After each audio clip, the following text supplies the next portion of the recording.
bom dia, seja muito bem-vinda, seja bem-vindo ao nosso programa. Esse aqui é o UOL Entrevista, um lugar de conversa, de encontro, de reflexão sobre o nosso país. Aqui a gente recebe políticos, autoridades e também empresários para conversar sobre o Brasil atual e o Brasil que vem aí no futuro. Hoje o nosso convidado é João Dória.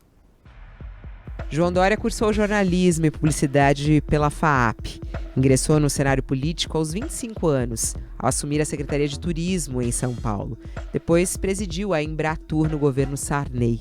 Em 1995, criou o Grupo Dória, que atua no ramo de marketing empresarial. E ficou famoso na televisão apresentando programas de entrevistas. Entre 2010 e 2011, apresentou 2 temporadas do reality show O Aprendiz. Em 2016, venceu, no primeiro turno, a disputa pela Prefeitura de São Paulo, superando o então prefeito Fernando Haddad com apoio político de Geraldo Alckmin no PSDB.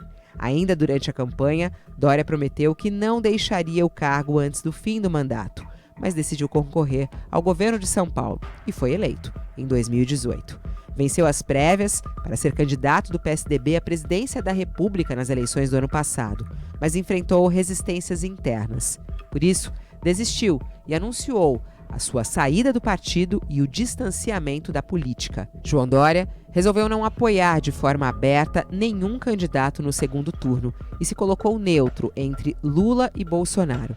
No entanto, durante a pandemia contra a Covid-19, foi uma das vozes fortes contra a atuação negacionista do ex-presidente Jair Bolsonaro, candidato que ele apoiou nas eleições de 2018. Na entrevista de hoje, vamos entender qual é a percepção de João Dória da política brasileira e também o futuro do Brasil em meio a essa polarização que persiste no nosso país. João Dória já conosco e comigo nessa entrevista, Josias de Souza e Leonardo Sakamoto. Olá, governador, muito obrigada por aceitar nosso convite, uma honra tê-lo aqui mais uma vez no nosso espaço do UOL Entrevista. Bom dia. Fabiola, bom dia a você, um prazer estar falando novamente aqui com você. Sakamoto, bom dia também. Josias, a todos que estão nos acompanhando aqui pelo UOL. Fazia tempo que a gente estava querendo ter essa conversa aqui no UOL, até para saber a sua percepção sobre o Brasil atual, né? Já estamos aí com mais de 8 meses do governo Lula, e o senhor lá, em outras gestões do governo Lula, foi um crítico, de certa maneira, mas queria muito saber qual é a sua percepção atual do governo brasileiro, como é que o senhor tem visto a atuação do governo Lula e o encaminhamento do Brasil depois da pandemia, depois também da gestão Bolsonaro. Fabiola, praticamente no 10º mês do governo Lula, do governo atual, houve uma melhora em relação ao governo anterior, isso é indiscutível. E eu aponto aqui os aspectos onde essa melhora ficou mais explicitada, mais clara, para a população de forma geral, para formadores de opinião, principalmente para investidores, dentro do mercado onde eu atuo hoje, de volta ao setor privado.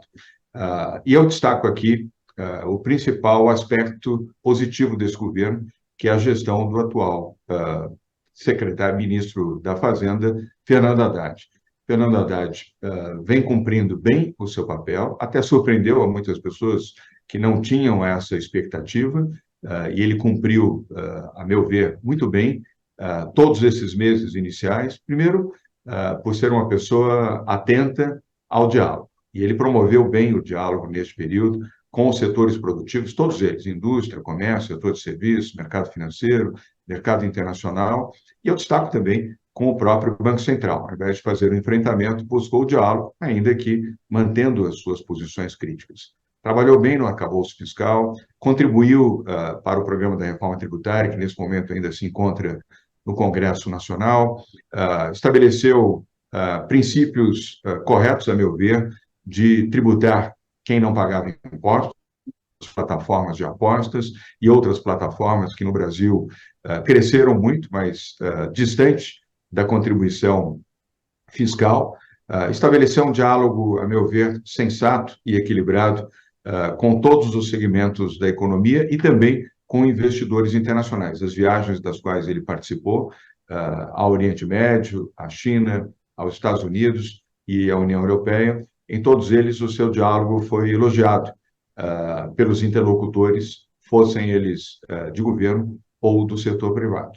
Um outro ponto que eu desejo destacar é o tema ambiental. Ainda que com algumas pequenas ressalvas, mas houve uma melhoria sensível.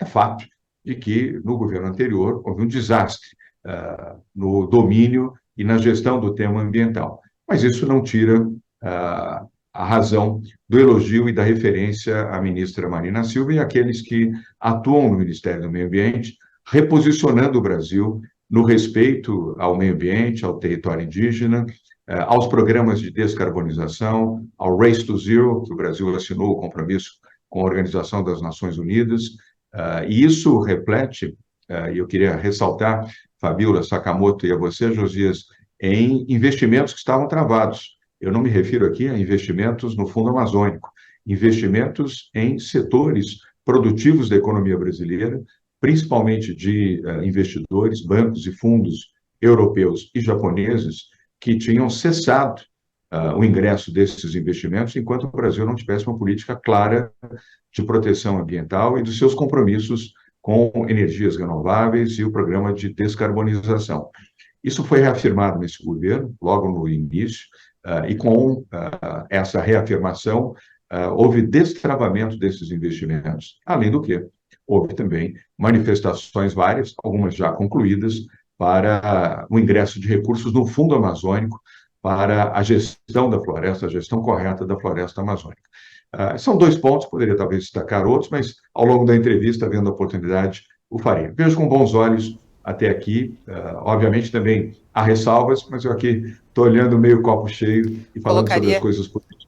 votaria então como um bom governo, se fosse participar, vai, da pesquisa Datafolha. Bom, ótimo, regular ou ruim ou péssimo? Iria no bom, talvez? Classificaria no bom, o que é um bom resultado. Convenhamos, do ponto de vista de um governante, não é fácil. O primeiro ano é sempre um ano muito difícil para qualquer governante. Eu, tendo sido prefeito da cidade de São Paulo e governador do estado de São Paulo, posso afirmar isso. Portanto, uma avaliação positiva na classificação, como você bem colocou, um bom governo até aqui. Agora, houve uma melhoria do ambiente, segundo o seu diagnóstico, né? Parte dessa melhoria se deve à desbolsonarização da conjuntura, né? Muito do que foi desfeito pelo Bolsonaro foi como que reconstruído agora, meio ambiente, na própria economia e tal. O quanto dessa melhoria do ambiente você atribui a essa desbolsonarização e o quanto atribui a novidades que o governo Lula introduziu no ambiente? Boa colocação essa sua, Josias. Aliás, constatação de um bom analista como você é. De fato, a desbolsonarização já estabeleceu uma contribuição enorme para esse governo em todas as áreas de atuação, praticamente todas elas, e particularmente nas duas a que me referi, a questão econômica e a questão ambiental. Elas são muito importantes e são interligadas, já que, conforme mencionei, fundos, principalmente da União Europeia e japoneses, haviam cessado seus investimentos aqui no Brasil por força da falta de compromisso ambiental e das agressões feitas também ao meio ambiente no governo anterior. E os aspectos da economia, que vêm apresentando resultados sensíveis, graduais, como é o correto, aliás, ainda bem que são graduais, porque resultados de picos e vales geram instabilidade, e a proposta do bom diálogo empreendido pelo ministro da Fazenda. Há aspectos que podem ser melhorados. Eu queria ressaltar um outro bom, mas ao mesmo tempo exigindo cuidado e atenção. Este é a política de relações internacionais. O Brasil era um país isolado, completamente isolado, no governo anterior. Com a ascensão do presidente Lula, ele restabeleceu essa política internacional, fez inúmeras viagens ao exterior, aos que criticam o excesso de viagens, mas, de fato, o Brasil foi reinserido no cenário internacional. De maneira geral, com conquistas positivas e com algumas ressalvas. A questão relativa ao conflito Ucrânia-Rússia, talvez tivesse faltado ali um pouco mais de orientação equilibrada, vamos dizer, isenta, não ideológica ao presidente Lula. A recepção que foi promovida por ele ao presidente da Venezuela aqui no Brasil talvez ali poderia ter havido uma percepção, uma sensibilidade que evitasse a recepção e, por isso, estabeleceria hostilidade ao presidente da Venezuela. E algumas manifestações também relativas a Nicarágua e a Cuba poderiam ter sido melhor dosadas. No entanto, vale o bom diálogo empreendido com o governo americano, com Joe Biden, o bom diálogo com a União Europeia, sem exceção, todos os países europeus, de forma geral, o diálogo construído também na visita à China, nosso maior parceiro econômico do país, o bom diálogo também no Oriente Médio, iniciado mais recentemente, de forma correta, a meu ver. Ou seja, a construção de uma política internacional ajuda muito, não só na imagem do Brasil, como na geração de novos investimentos no país. E é o que o Brasil mais precisa. Lembrando, Sakamoto, Fabiola, Josias e os que nos acompanham aqui no UOL, o Brasil precisa de investimentos para gerar empregos, oportunidades e crescimento econômico. Não será apenas com o capital nacional, com os recursos da economia brasileira, que nós conseguiremos ampliar substancialmente a geração de empregos. Será necessário que a geração seja feita também por investimentos internacionais aqui no Brasil. Governador, bom dia, antes de mais nada. Prazer ter o senhor. Falando um pouco não do presidente Lula, mas da nêmesis do Lula e, de certa forma, também de um dos grandes críticos do senhor, teve grandes embates nos últimos 4 anos, que é o ex-presidente Jair Bolsonaro, né? Eu queria que o senhor fizesse uma avaliação do futuro político de Jair Bolsonaro e do bolsonarismo, especialmente. Por quê? Bolsonaro está inelegível pelo TSE, vão vir outras condenações do TSE, há um aumento de provas colocando o ex-presidente dentro de um processo de ataque à democracia que vem surgindo a partir da investigação da Polícia Federal e das CPIs que estão abertas, isso sem contar outros crimes, como a questão das joias, né, mau uso do cartão corporativo, entre outros, né.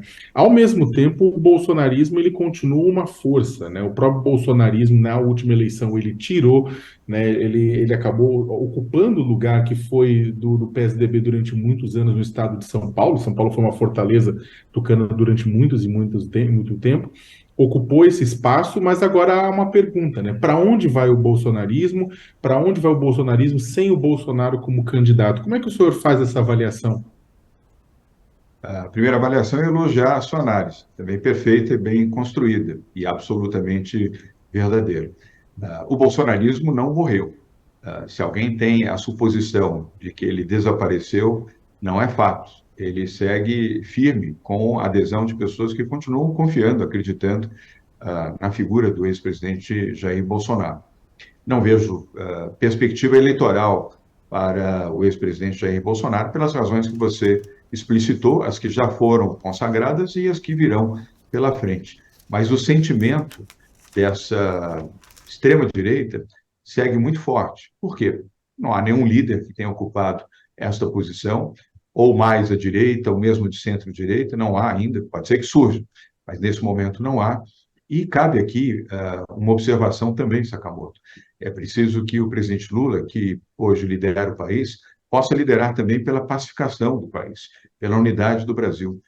Quanto mais forte for o seu discurso, pela pacificação, pelo perdão, pela compreensão, pela agregação, pela soma de valores para ajudar o Brasil, ou seja, o presidente de todos os brasileiros, e deixar para a justiça tomar as providências, os cuidados e as penas que podem caber ao governo anterior e ao ex-presidente Jair Bolsonaro, isso tenderá a pacificar o comportamento do país, a evitar essa divisão e diminuir também a força do bolsonarismo. E poderá permitir, sensata e equilibradamente, o surgimento de outras forças mais de centro e que são afetas ao diálogo, tanto com a esquerda quanto à direita. Há bons políticos no país que ainda no exercício de seus mandatos, ou no executivo, ou no legislativo, que poderão talvez cumprir este papel e, com isso, termos uma democracia sólida, não ameaçada e não dividida simplesmente entre os que são a favor do presidente Lula e os que são a favor do presidente Bolsonaro. Eu acredito que há um campo mais amplo para que o Brasil possa viver em paz, respeitando a democracia, respeitando a Constituição. Aliás, estamos celebrando hoje 35 anos da Constituição, da nova Constituição brasileira. Um salve aqui ao doutor Ulisses Guimarães, os jornais de hoje reproduzem isso muito bem. E acredito, aí finalizo, Sakamoto, que o presidente Lula pode dar essa demonstração pacificadora. Ele pode cumprir o papel que Nelson Mandela cumpriu na África do Sul. Ele tem experiência, vivência na política, no trato com as pessoas, os cabelos brancos, a experiência internacional, tudo isso soma muito, creio, no personagem Lula, para que ele possa cumprir, de fato, este papel. Ainda sinto, às vezes, o presidente Lula um pouco duro em relação aos adversários que, durante o período de campanha, ou de campanhas, ou mesmo do governo, no caso do presidente Bolsonaro, uma preocupação talvez excessiva em relação a isso. Se eu pudesse dar uma pequena contribuição, eu diria, presidente, olhe sempre para frente, olhe o seu destino, o destino do seu país, tenha a grandeza de alma que seguramente o senhor tem para cumprir um papel de unir o Brasil para proteger o seu povo. O senhor está dizendo aí que ele pode, né? Ele não está fazendo isso na sua análise, ele ainda tem sido duro na sua análise, na atuação dele. Ele tem ainda batido demais nos seus adversários, que não são mais adversários, porque quem ganhou a eleição foi ele, é isso? É verdade. Nós não estamos mais em eleição. Ele venceu a eleição democraticamente e cumpre o seu dever constitucional de presidir, de liderar, de comandar o Brasil. Já deu alguns sinais, Fabiola, e eu ressalto aqui o sinal do encontro que teve na semana passada com Roberto Campos Neto.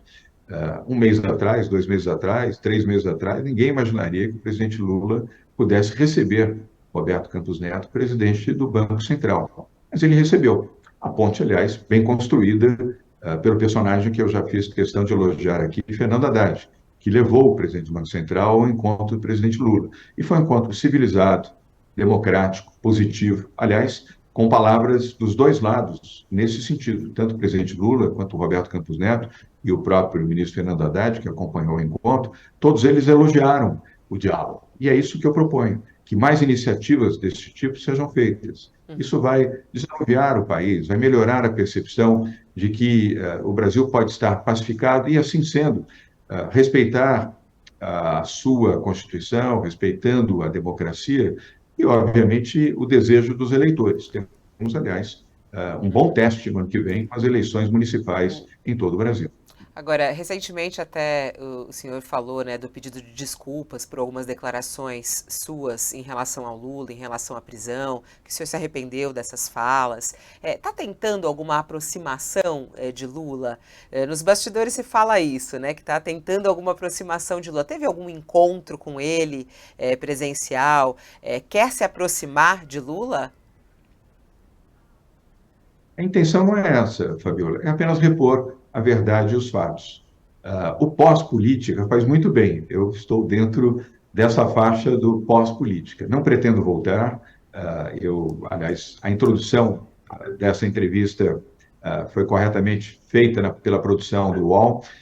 Eu pretendo seguir na vida privada, cumprir meu papel na vida pública, um papel curto, mas, modéstia à parte, vitorioso. Venci as eleições para a Prefeitura de São Paulo, para o governo de São Paulo, fizemos bons governos, sobretudo por termos boas equipes, bons times de atuação, contas aprovadas, não roubamos o dinheiro público, deixamos marcas importantes, tanto na Prefeitura quanto no governo do Estado, em áreas sociais e áreas econômicas, infraestrutura, mas agora estou de volta ao setor privado, de onde não desejo sair. E isso permite também, Fabiola, muita reflexão, muita autoanálise, meditação. Eu gosto de meditar, gosto de fazer yoga, gosto de respirar, buscar a memória e repor alguns fatos. E entendi que era o momento de repor alguns equívocos que cometi em excessos, em palavras, em expressões que utilizei em relação ao presidente Lula durante o período eleitoral. Ainda que na eleição o aquecimento seja natural entre as forças que disputam o mandato, mas é preciso também ter limites e moderações. Em alguns momentos, eu ultrapassei esse limite. Então, eu reconsiderei e fiz questão de tornar isso público. Eu não tenho compromisso com o erro e entendo que minha alma hoje está mais leve por ter colocado e apresentado isso de forma muito clara, sem nenhum interesse específico em manter uma relação pessoal, ou mudar as minhas convicções. Eu mantenho as minhas convicções liberais, eu sou um liberal, eu continuo sendo, embora eu afirmei isso a você numa entrevista meses atrás, ainda como governador de São Paulo, que eu entrei no governo como um liberal e saí como um liberal social. Este aprendizado da vida pública me fez ter um olhar mais tenro, mais forte em relação às questões sociais do país, a partir do meu estado, a partir do estado de São Paulo, e uma percepção da importância do papel do Estado na proteção, no amparo aos mais vulneráveis, seja na saúde, na habitação, na educação, na formação e até no acolhimento àquelas pessoas que vivem nas ruas, que passam fome, que têm dificuldades. Este foi um dos grandes aprendizados que tive em governo. Sigo as minhas convicções, mas hoje me Mas, sinto uma pessoa mas mais leve e com convicções mais amplas, eu diria. esse pedido de desculpas foi só em entrevista, não foi pessoalmente, né? Não, não conseguiu falar isso nos olhos de Lula, né? Foi isso foi através de entrevistas e publicamente, não teve esse encontro, né?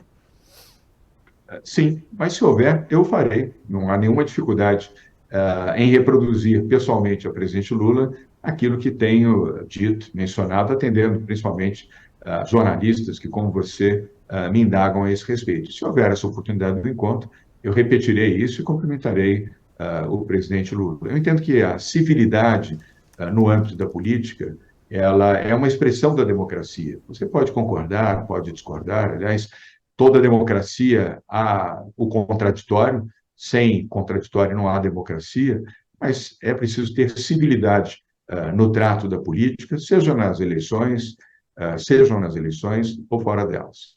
Governador, o senhor falou o senhor está falando aqui, a gente está tratando, inclusive, dessa política em termos nacionais, da relação presidência da República. Agora, tratando um pouco da questão da política partidária, né, do PSDB, né, recentemente o presidente do PSDB, Eduardo Leite, ele teve uma série de entreveros, teve discussões, teve um celeuma interno a respeito de regras, né, do partido, a respeito das funções da executiva, de tudo isso mais. Como é que o senhor vê hoje, né, a política interna do PSDB e como é que o senhor avalia o PSDB? O PSDB, como a gente estava comentando, governou São Paulo, governou uma série de estados, hoje reduziu a participação nacional tanto no Congresso quanto em unidades da federação, né, e ele desculpe usar um termo, ele é uma sombra do que ele já foi, né, na época do Fernando Henrique, né, na época do Fernando Henrique era presidente, dado o tamanho institucional dele no país. Como é que o senhor analisa o PSDB e como é que o senhor analisa esses celeumas internos ao partido? Sakamoto, mais uma vez você fez uma boa introdução. Eu, durante 22 anos, fui filiado ao PSDB. Só fui filiado a um único partido. Eu não tive 2, 3, 4 partidos. E me filiei ao PSDB por convicção e por admiração. Admiração à figura do presidente Fernando Henrique Cardoso, Mário Covas, Geraldo Alckmin, Franco Montoro, José Serra. E quando me filiei, 22 anos atrás, eu não tinha nenhuma perspectiva de disputa eleitoral. Eu também não fui um filiado de ocasião, que escolhi um partido para poder disputar uma eleição. Eu fui filiado por convicção, convicção de cidadania. E continuo acreditando que esses 30 anos passados, onde se destacam esses personagens, entre outros, não quero ser aqui injusto, mas estes foram os que eu tive a oportunidade de conviver mais, até porque são aqui do estado de São Paulo, com exceção de Alckmin e Serra, os demais, infelizmente, já não estão conosco, mas as suas memórias, Fernando Henrique Cardoso, da mesma forma. A memória é muito positiva, muito boa para a democracia e a vida política brasileira. E eu mantenho hoje uma boa relação com o governador Eduardo Leite, desejo que ele tenha serenidade, equilíbrio, paz, para poder reconduzir essa nova etapa do PSDB. E reconheço, como você observou, Sakamoto, que o PSDB teve uma diminuição sensível ao seu tamanho, na sua dimensão, na sua influência, na sua importância. Veja o caso aqui de São Paulo. O PSDB foi governo aqui por 30 anos. Eu fui governador e prefeito de São Paulo pelo PSDB. Hoje nós não temos nem o governo, nem a prefeitura. Quando deixei o governo de São Paulo, tínhamos 254 prefeitos, o maior número de prefeitos do PSDB de toda a sua história, desde a sua fundação. Hoje o PSDB tem menos da metade dos deputados, vereadores e prefeitos que possuía aqui em São Paulo. Então, talvez seja um bom momento de reflexão, de revalidação, de olhar o passado sempre pela boa experiência para o presente, mas, sobretudo, de bom senso e equilíbrio. E é o que eu desejo ao Eduardo Leite como governador do seu estado, mas também, em especial, como presidente do PSDB, do qual, como todos sabem, eu estou afastado de desfiliação. Hoje eu sou um cidadão sem nenhum vínculo partidário, sem nenhuma tangência dentro da política. Dória, o Tarcísio de Freitas é um pedaço do bolsonarismo em São Paulo, está governando São Paulo. Você disse há pouco que o bolsonarismo não morreu, né? Qual é o papel do Tarcísio nesse universo? Enxerga o Tarcísio com potencial para voos mais altos? E eu gostaria que você fizesse uma análise desses primeiros dias do governo Tarcísio à luz de providências que, como governador, você adotou. Por exemplo, as câmeras nos uniformes dos policiais, que agora me permito chamar de chacina, que ocorreu no Guarujá, verificou-se que essas câmeras não foram utilizadas adequadamente. Há os problemas na área da educação, uma certa inépcia na gestão do setor educacional em São Paulo. O Tarcísio andou vetando até vacina, né, nesses primeiros dias. Como analisa os primeiros dias do Tarcísio e que futuro enxerga para ele? Josias, eu prefiro fazer análise sobre os aspectos técnicos do governador Tarcísio Gomes de Freitas e não fazer sobre os aspectos políticos do governador Tarcísio.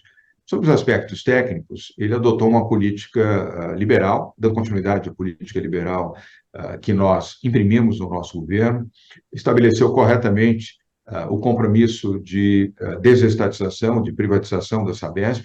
Não é uma tarefa fácil, uma tarefa difícil, ele vem empreendendo isso com zelo técnico, a meu ver. Nós iniciamos esse processo quando governador, com a planificação através do IFC, que é uma instituição vinculada ao Banco Mundial. Outras políticas também empreendedoras no âmbito de obras públicas, de concessões de trilhos, ou seja, de exploração de metrô, linhas metroviárias, ferroviárias, tanto do metrô quanto da CPTM, ele vem colocando isso como perspectiva, e, a meu ver, ele está correto também nessa linha. A manutenção dos escritórios internacionais que nós abrimos durante o nosso governo na China, no Oriente Médio, nos Estados Unidos e na União Europeia, para a captação de investidores internacionais, isso também foi mantido. Ou seja, alguns aspectos que eu ressalto positivos. Entendo que na área de segurança pública não foi uma medida acertada reduzir ou diminuir a importância e a redução numérica na aquisição e no uso das câmeras corporais, as body cams, como são classificadas nos Estados Unidos, e o projeto chamado Olho Vivo, como nós introduzimos aqui. Foi o primeiro estado do país a utilizar câmeras corporais na sua polícia, na polícia militar, e isso ocorreu no nosso governo. E, como você sabe, Fabíola Staccamoto também, provavelmente muitos dos que estão nos assistindo aqui, com a adoção das câmeras corporais, logo no início, as primeiras 9.000 câmeras em uso em todos os batalhões da Polícia Militar do Estado de São Paulo, houve uma redução drástica da mortalidade nos confrontos da Polícia Militar com criminosos. E por quê? Porque, evidentemente, com as bodycams, os cuidados e o zelo dos bons policiais, que representam a maioria da Polícia Militar do Estado de São Paulo. Há indicadores, Josias, que apenas 0,7% de policiais militares são ineptos, incapazes ou corruptos. Ou seja, 99,3% da Polícia Militar do Estado de São Paulo são bons policiais, bem formados, bem treinados e comprometidos com programas de segurança e também com a obediência aos princípios dos direitos humanos. Mas há aqueles que, infelizmente, corroem e destroem essa imagem com atitudes equivocadas e com o uso excessivo de força, como você apontou no caso do Guarujá. A manutenção das câmaras, ela não desfavorece os policiais militares, ela enobrece, ela apoia, ela ampara os bons policiais. O que ela desfavorece é o mau policial, é aquele que usa a força em caráter excessivo, não segue os protocolos da Polícia Militar e corrompe, evidentemente, os seus atos, seja pela violência ou seja por atitudes não recomendadas. Na área da educação, para não ficar sem comentário, eu conheço o secretário Renato Feder, ele foi um bom secretário da Educação no governo do Paraná, com o Ratinho Júnior. Percebo como uma pessoa bem intencionada, mas muitas vezes, talvez, um ato um pouco mais acelerado possa ter resultado em erros e equívocos. Ele não é um mau secretário. Eu acompanhei o seu trabalho enquanto governador do Estado, e aqui nós tínhamos um ex-ministro da Educação à frente desta área, Rocieli Soares. São Paulo foi um exemplo na educação nacional, com 2.000 novas escolas de tempo integral. São Paulo voltou a liderar o IDEB depois de estar em 7º lugar, e eu acompanhava o trabalho feito por ele no Paraná, no governo do Ratinho Júnior. Talvez algumas medidas aqui pudessem ter sido mitigadas, avaliadas previamente, teria evitado alguns atritos, mas ele não é um mau secretário. Queria fazer essa ressalva por conhecê-lo e reconhecer o seu bom trabalho. Já que estamos falando de São Paulo, a gente essa semana teve essa greve, né, do transporte público, uma greve que teve o objetivo de chamar a atenção do processo de privatização da Sabesp. Lembro bem, durante o seu governo, esse era um assunto, havia até uma expectativa, né, do mercado o senhor conduzia a privatização da Sabesp, mas colocou até um freio, colocou em análise, alguns estudos iam ser encomendados. Queria saber, é a favor da privatização da Sabesp? Acha que ela deve acontecer? E como analisa essa condução que Tarcísio está fazendo, né? Enviou à Assembleia Legislativa já uma previsão da venda da Sabesp sem mesmo ela ter passado pela Alesp. Como é que analisa a situação da privatização da Sabesp, se é a favor ou contra? Sou inteiramente a favor da privatização da Sabesp. Nós iniciamos, inclusive, os estudos básicos e a contratação do IFC, International Finance Corporation, que é um braço do Banco Mundial, que está fazendo a modelagem da Sabesp, foi uma iniciativa do nosso governo e corretamente ampliada e potencializada pelo governo Tarcísio. Eu repito, sou favorável à privatização da Sabesp, que é uma boa estatal.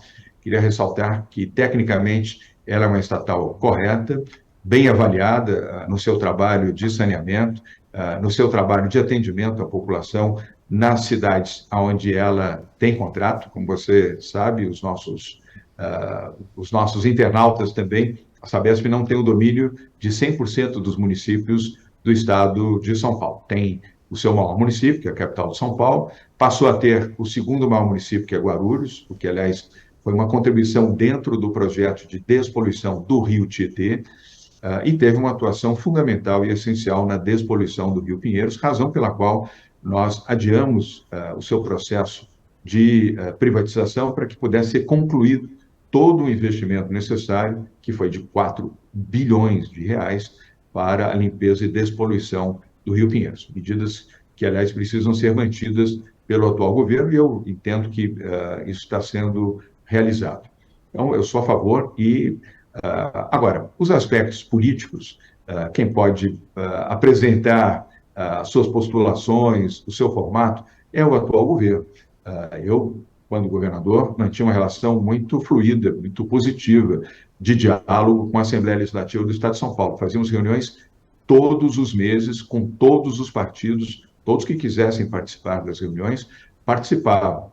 Ao longo de 3 anos e meio, nós fizemos mais de 30 reuniões com os líderes de todos os partidos, inclusive os que nos faziam oposição, com o presidente da Assembleia e ainda com os líderes no governo, notadamente a Secretaria de Governo, com o Rodrigo Garcia, o secretário da Fazenda, Henrique Meirelles, e outros, sempre que necessário, participavam também. Entendo que a linha do bom diálogo é a construção mais viável para o entendimento com a Assembleia e também com as câmaras municipais e prefeitos municipais para a privatização da Sabesp. Governador, O grupo que o senhor coordena, né, o que o senhor voltou a dirigir, né, o LEAD, inclusive o grupo de líderes empresariais, ele realiza em vários lugares no Brasil e nos lugares do mundo encontros reunindo lideranças econômicas, políticas, sociais, culturais, né, sempre a gente vê grandes nomes participando. Nos últimos tempos têm surgido críticas com relação à presença, principalmente de ministros do Supremo Tribunal Federal ou de outros nomes da Justiça e da política, participando de eventos como esse, sentando muitas vezes ao lado de empresas ou de grupos que eles vão acabar julgando em breve. Como é que o senhor responde essas críticas? Sakamoto, são críticas impróprias. Nenhum juiz modifica o seu sentimento e a sua capacidade de isenção para analisar um processo por conta de ter frequentado um evento, frequentado um jantar, um almoço ou qualquer outra circunstância ao lado de quem ele deve ajuizar e apresentar a sua posição. Eu entendo que o judiciário, assim como o legislativo e o executivo, devem sim dialogar com a sociedade civil, mantendo as suas autonomias, mantendo a sua independência, mas não podem viver escondidos, enclausurados. Devem dialogar. A opinião pública, seja ela estimulada pelo setor produtivo, seja pelo setor de imprensa, que comunica e reproduz esse sentimento, isso deve ser feito à luz e à transparência. Eu louvo que isso tenha sido feito, como nós promovemos e promoveremos outros, à luz da transparência, com a presença, inclusive, de jornalistas, muito melhor do que isso ser feito na calada da noite, de forma escondida, de forma sorrateira, o que eu não acredito que nenhum ministro do Supremo se sujeite a isso. Mas eu rechaço essas críticas e defendo também os ministros do Supremo Tribunal Federal, assim como do STJ, assim como os demais ministros que atuam no Executivo, governadores e Agora, prefeitos, Eles diálogo, ganham entendimento, cachê? governador, é bom, positivo. Eles ganham cachê, governador, para participar desses Não, eventos? Não, mas a não, viagem só que é paga, é isso? não. A viagem é pago apenas a hospedagem no local onde realizamos o evento. Por policy e por compliance, o LEAD não financia nem passagens aéreas e nem paga cachês aos representantes, seja do Legislativo, do Executivo ou do Judiciário. Apenas na hospedagem por uma razão, Papiro. Eu fui governador, os limites impostos nos estados, municípios e no Poder Executivo Federal, no âmbito do Legislativo e do Judiciário, as diárias hoje não são compatíveis com os valores praticados pela hotelaria internacional. O turismo, e aqui eu faço um viés para mencionar que o movimento do turismo depois da pandemia elevou muito os custos, tanto de bilhetes aéreos quanto de hospedagem. E as diárias que são concedidas aos representantes públicos não são suficientes para que eles possam se hospedar com dignidade em hotéis de qualidade. Não são hotéis de super luxo, mas hotéis de qualidade. Até o ponto que, quem sabe, amanhã possa ser revisto, porque mudou muito.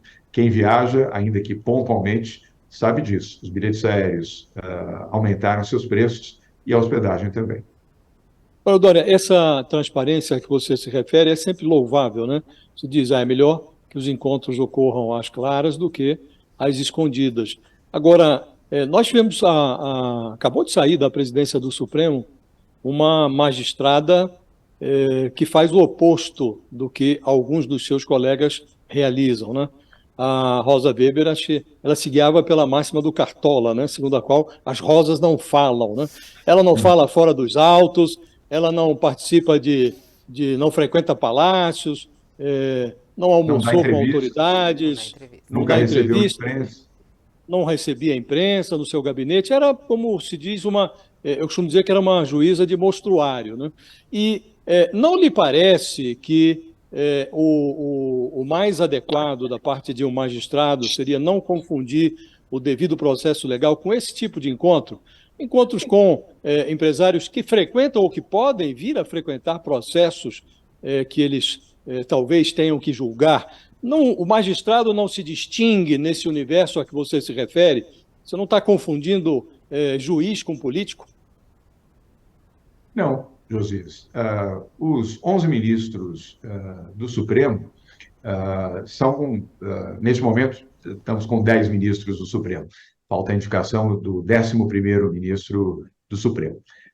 São pessoas ilibadas, qualificadas, muitos dos quais ali já estão há mais de uma década com a missão e a competência de atuarem na Corte Suprema brasileira.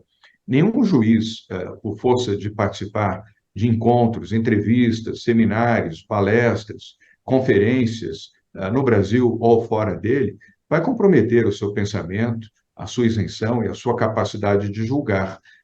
Eu volto aqui a defender que, evidentemente, ao comando de cada juiz, seja do STJ, seja do STF, possa sim frequentar debates, encontros, para que a opinião pública possa conhecê-los, o que pensam, o que sentem, quais as suas perspectivas em relação aos temas do Brasil. Eu vou aqui até fazer uma menção. Eu fui à posse do ministro Luiz Roberto Barroso no Supremo Tribunal Federal na semana passada. Mais de 1.000 pessoas estavam ali, e ali estavam empresários, jornalistas, advogados. Quero lembrar que os advogados advogam, e advogam no Supremo Tribunal Federal. E ali dialogaram, cumprimentaram. Eu até não fui, mas houve depois uma recepção à noite, promovida por entidades de magistrados, onde advogados, os mais renomados do país, não apenas de Brasília, estavam lá, sentados, jantando, dialogando com todos os ministros do Supremo, não apenas com o ministro Luiz Roberto Barroso. Eu não vejo nenhuma influência nociva, negativa, ou que isso possa gerar uma percepção de dubiedade em relação à conduta de qualquer juiz. E quero ressaltar também aqui, por dever de sentimento, o substantivo discurso feito pelo ministro Luiz Roberto Barroso. Raras vezes, Josias, eu não sei se você pôde acompanhar, e eu estava lá, eu acompanhei do começo ao fim, raras vezes ouvi um discurso tão bem construído quanto o de posse do ministro Luiz Roberto Barroso. Tenho muita convicção da serenidade e do equilíbrio que ele terá à frente do Supremo Tribunal Federal, e a confiança também dos demais pares que compõem a Corte Suprema Brasileira. Falando sobre os convidados até desses encontros, é verdade que há uma orientação no governo Lula para que os ministros do governo não participem desse encontro? É difícil conseguir a participação de ministros? Eles não estão aceitando? Fabiola, não há nenhuma determinação nesse sentido, mas o LIDE realiza, e você observou, muitos eventos fora do Brasil. O LIDE tem 15 unidades internacionais e 17 aqui no Brasil. Aliás, agora, em novembro, vamos abrir a 16ª unidade do LIDE em Riad, na Arábia Saudita. E nesses locais, não em todos, mas em vários, nós realizamos seminários, encontros, summits e meetings, e convidamos, não a todos, mas em alguns, ministros brasileiros. Nem sempre eles estão disponíveis para viajar, e todos eles, obviamente, cumprem uma agenda intensa aqui no Brasil. Então, é normal que alguns não possam participar. Agora, houve uma retórica, e não foi construída pelo governo, e muito menos pelo presidente Lula, de que havia esta proibição. Nós temos concorrentes também nesse mercado, Fabio, o que é normal, eu entendo isso dentro da normalidade. E para um concorrente do LIDE, ou alguns concorrentes do LIDE, essa narrativa é um prato cheio. Mas eu desconheço essa proibição, nunca né? ouvi. É a conversa de corredor. Só que só rapidamente a gente falou sobre o STF e até você fez questão de lembrar aí que estamos só com 10 ministros, né? Há uma pressão neste momento para que Lula indique uma mulher, principalmente uma mulher negra. O senhor faz coro a isso? Acha que tem que ser indicada uma mulher para o lugar de Rosa Weber? Vou responder em duas etapas. Primeiro, você sabe bem a minha predisposição em relação às mulheres. Eu fui o governador que teve o maior número de mulheres como secretárias executivas e como dirigentes de autarquias e estatais no governo de São Paulo. E não estou aqui fazendo nenhuma má referência a governadores que me antecederam, e nem ao atual governador Tarcísio. Mas isso demonstra claramente a minha sensibilidade para ter mais mulheres no Poder Executivo, e eu defendo isso também no Legislativo. Aliás, as lideranças, durante o período em que fui governador na Assembleia Legislativa, nós tivemos mulheres líderes, não homens, liderando o governo na Assembleia Legislativa de São Paulo. Portanto, apenas para reafirmar o meu sentimento de apoio e a equidade para a participação de mulheres. Mas entendo que, no caso do Supremo, esta não deva ser uma amarra ao presidente da República, é uma opção, mas não pode ser considerada como uma restrição. Se entender que o melhor nome para compor a Corte Suprema, circunstancialmente, não seja uma mulher e não seja uma mulher negra, isso não desvaloriza ou desprestigia ou coloca em confronto a decisão do presidente da República. E nem impede que no futuro, dado que nós teremos ainda novos ministros que estarão se aposentando, possam aí sim ser Agora, substituídos por uma me mulher permita, negra, advogada e capacitada para compor o Supremo. Mas eu não estabeleceria, José, só para concluir, algo que pudesse ser olhado, visto, interpretado como cota para o Supremo Tribunal Federal. agora, me permita fazer a mesma pergunta de outra maneira. Se fosse presidente da República, num colegiado de 11 ministros, onde há apenas 2 mulheres, se uma mulher se aposenta, ousaria acomodar um homem nessa poltrona?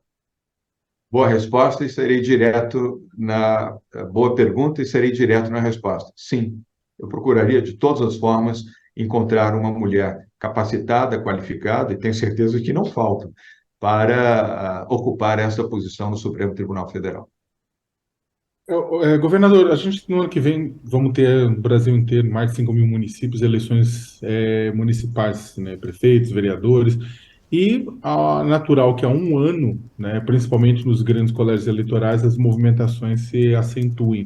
Em São Paulo, a gente tem, pela última Datafolha, o deputado federal Guilherme Boulos em primeiro, seguido pelo prefeito Ricardo Nunes, seguido pela deputada Tabata Amaral e depois pelo deputado Kim Kataguiri. Como é que o senhor avalia a eleição da cadeira que o senhor já sentou lá do Palácio Matarazzo?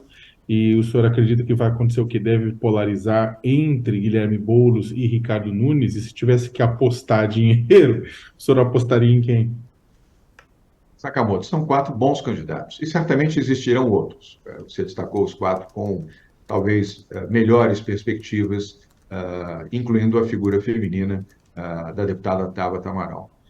São 4 bons candidatos, mas eu sinto, por percepção, posso estar equivocado, que haverá uma eleição mais bipartite, ou seja, entre 2 candidatos. Um representando o sentimento mais à esquerda, Guilherme Boulos, hoje deputado federal por São Paulo, e o outro atual prefeito da cidade de São Paulo, Ricardo Nunes, representando, vamos dizer, um centro-direita.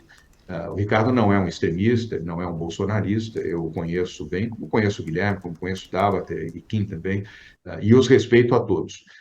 Mas percebo que a eleição deve se afunilar para um segundo turno entre Ricardo Nunes e Guilherme Boulos. Votaria no Boulos?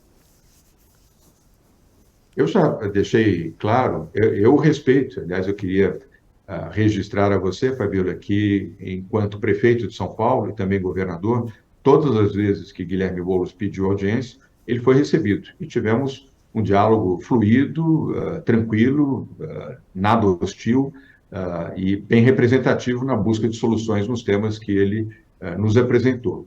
Mas o meu voto para prefeito em São Paulo, eu já declarei e volto a fazê-lo aqui, será para o atual prefeito Ricardo Nunes. Sem com isso desmerecer nenhum dos demais candidatos, especialmente os que foram aqui mencionados pelo Josias. Mas a sua análise, né, até foi prefeito da cidade de São Paulo, vive na cidade de São Paulo também. Acha que Nunes está fazendo uma boa gestão? Ele faz uma gestão correta e sendo aprimorada com o tempo. Há que se lembrar que ainda temos 1 ano e 2 meses de governo pela frente. As dificuldades são muito expressivas na gestão municipal, não só pelos temas e as demandas da população, como também por restrições que podem acontecer por força de medidas do Tribunal de Contas do município, Ministério Público, Tribunal de Justiça, entidades, ONGs. É um duelo permanente, é uma tarefa dura ser prefeito de São Paulo, muito dura, aliás. Agora, Ricardo Nunes é um homem honesto, decente, tem humildade, sabe ouvir e vem pontuando aspectos importantes na gestão da cidade e agora diante das liberações que obteve do Tribunal de Contas do município, pode fazer o investimento de um caixa substantivo, que a Prefeitura tem, a Prefeitura de São Paulo, por força de uma boa gestão, ela é superavitária, e ele pode aprimorar, melhorar aspectos que hoje não são bem avaliados pela população. Há tempo para isso. E isso será, evidentemente, medido nas eleições de outubro do ano que vem.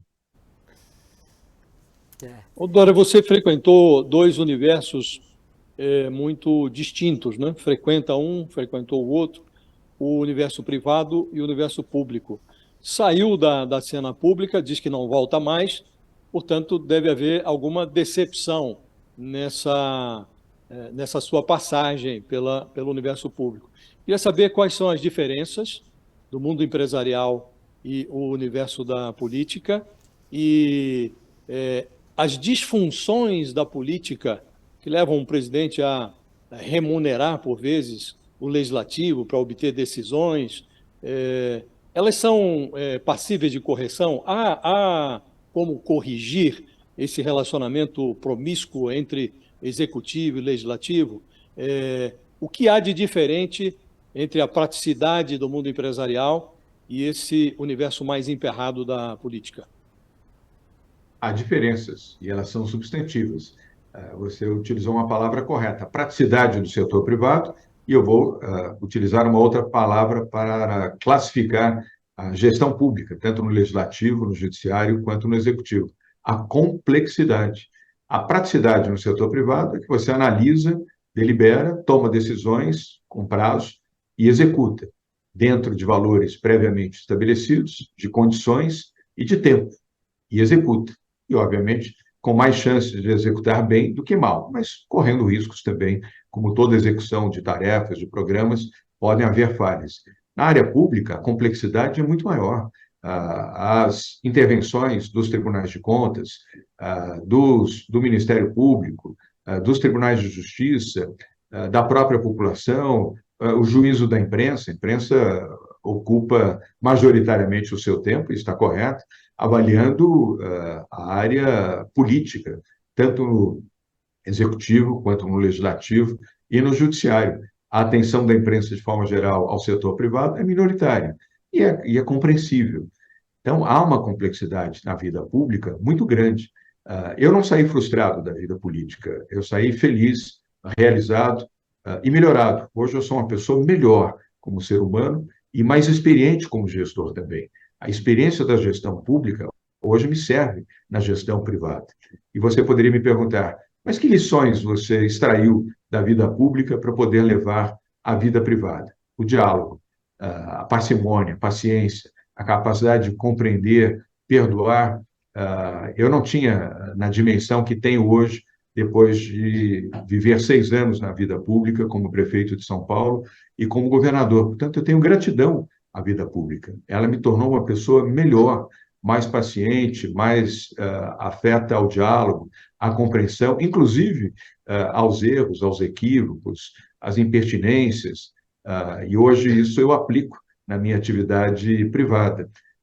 E entendo que isso foi uma contribuição desse período na vida pública. Por isso é que eu respeito a política e entendo que não há democracia sem política e não há política sem democracia. Durante uma fala aqui até disse, né, que não pretende voltar. Aquele sonho de ser presidente do Brasil está esquecido? Ele ainda existe? Eu desejo o melhor para o Brasil, e o melhor para o Brasil não implica a minha participação como candidato, e sim a minha participação como cidadão. Eu vivo aqui, continuarei vivendo aqui no Brasil, eu amo o meu país, amo São Paulo, amo não só aonde nasci, como as minhas origens da Bahia, mas hoje, fora da política, quero contribuir como cidadão e desejar que o Brasil pacificado possa conduzir o seu destino para um país com mais progresso, com menos diferenças sociais, com prosperidade, como desejo de todos nós. Não há um brasileiro sequer que não tenha esse sentimento para um país melhor. E um Brasil melhor será um país mais justo. Uhum. Então tá aí, pelo que eu entendi, realmente não vai voltar.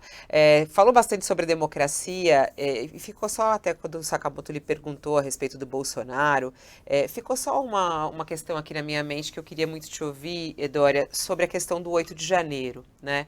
Hoje a gente está nesse momento com várias frentes de investigação, primeiro a CPI, né, que acontece lá, a CPMI mista, tem também a CPI lá no Distrito Federal, além das investigações da Polícia Federal, além das investigações do Supremo Tribunal Federal. Todas elas circulam, de certa maneira, o ex-presidente Jair Bolsonaro.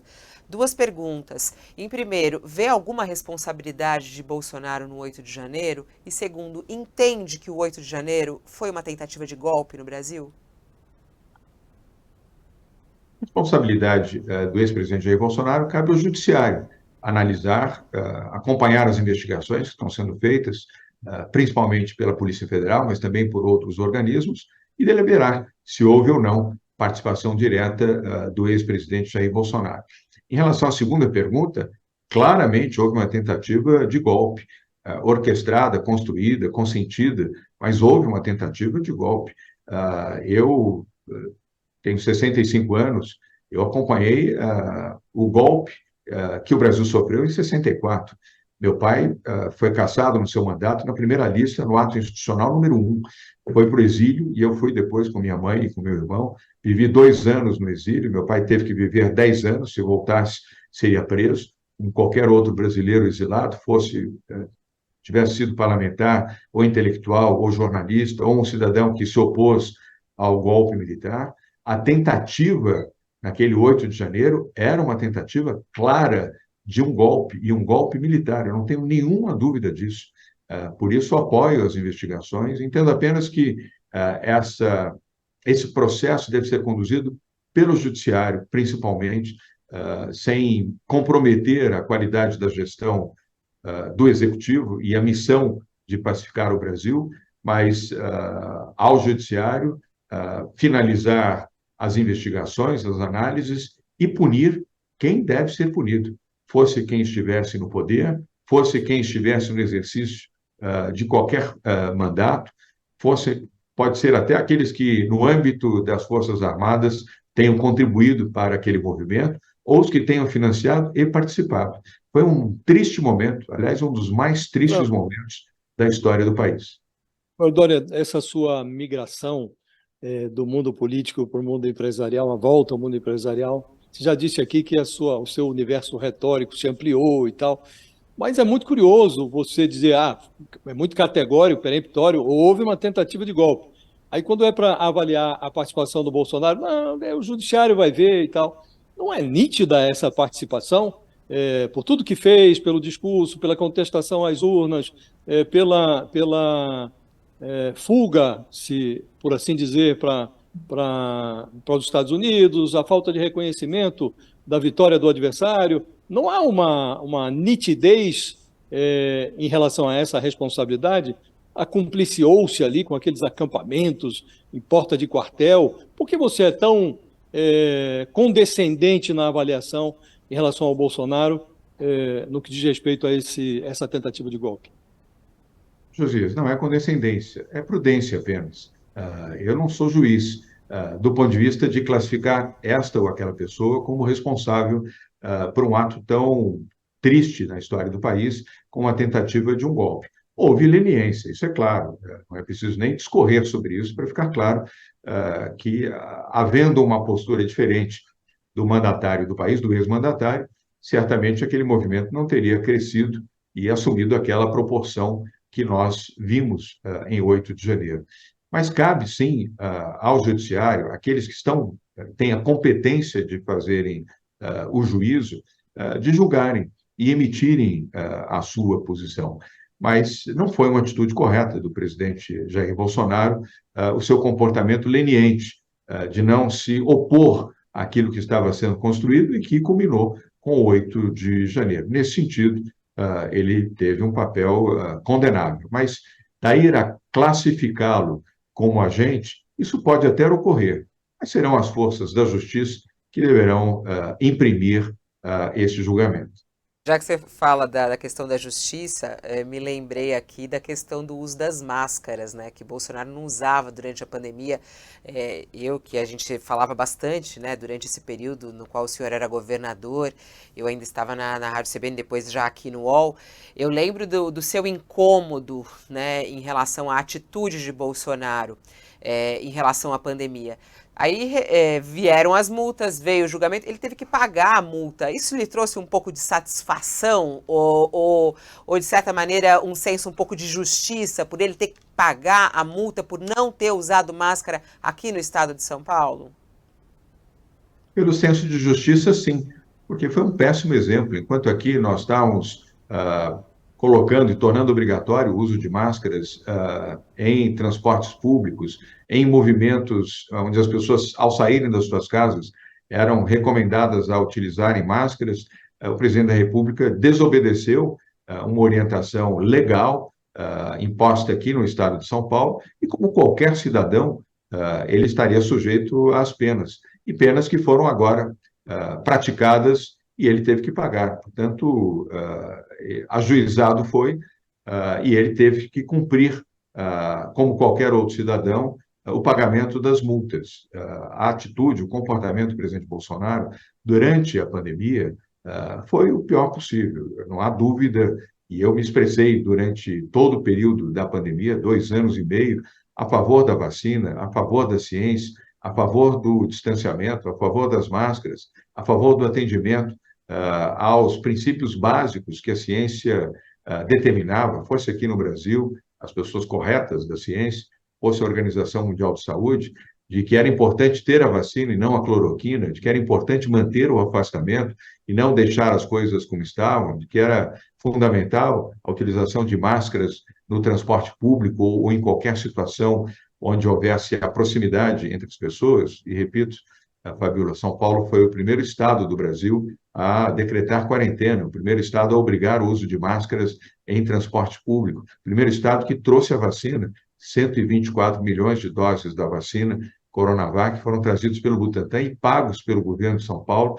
e distribuímos em todo o Brasil. Salvamos milhões de pessoas por essa iniciativa, que só teve o reembolso do Ministério da Saúde muito tempo depois e por determinação do Supremo Tribunal Federal. Aliás, faço aqui um registro a um ministro do Supremo, que já não é mais ministro, Ricardo Lewandowski, que foi determinante para que essas medidas protetivas fossem adotadas por uma medida, por um voto estabelecido pelo Supremo Tribunal Federal.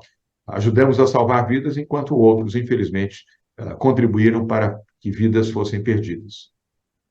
Dória, embora a legislação eleitoral brasileira proíba o financiamento privado, ela não inibe o autofinanciamento. Eu tenho uma curiosidade de saber se você perdeu dinheiro na política, no financiamento das suas campanhas, das suas eleições.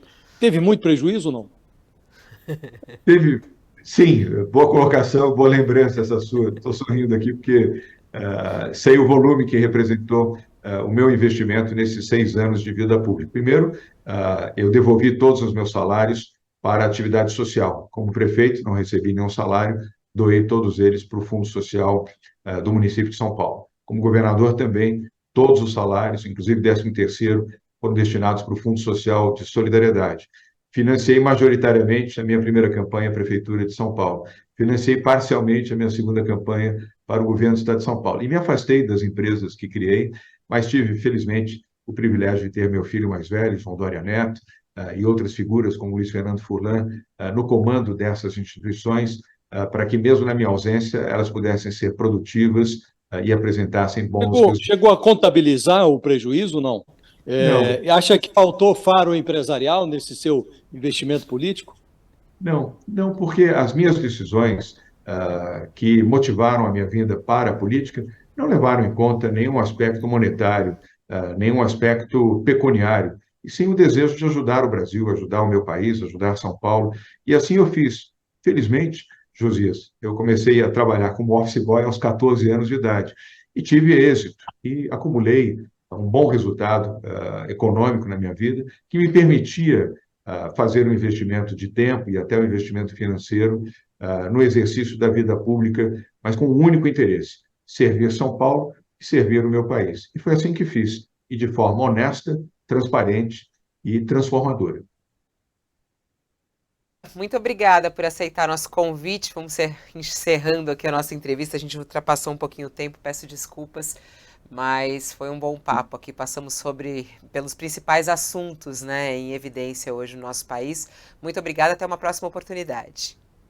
Fabiola, eu que agradeço a você, ao Josias, ao Sakamoto. Se você me permitir aqui um bom humor para terminar a nossa entrevista, primeiro, o privilégio que eu não tenho de estar num escritório debruçado numa mata atlântica como o do nosso Josias de Souza, que faz inveja ao olhar as frondosas árvores aí de fundo no seu escritório onde ele trabalha. Ao Sakamoto, a beleza das fotografias e das artes que ele tem aí na sua parede demonstra sua sensibilidade em relação à arte.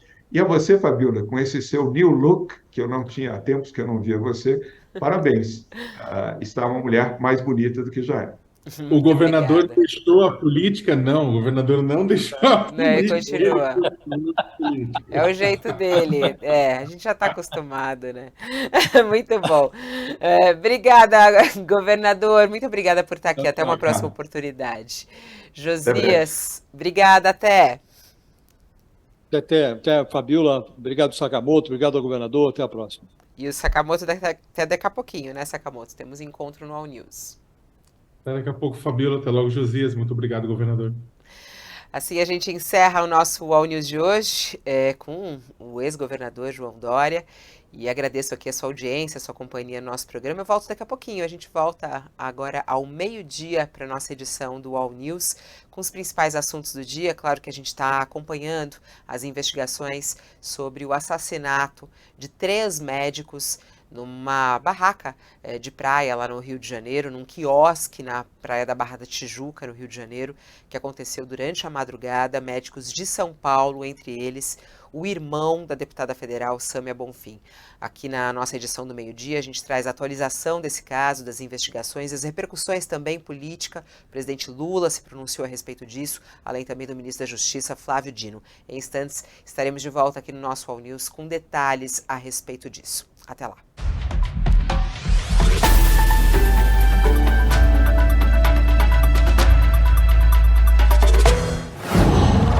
Qual?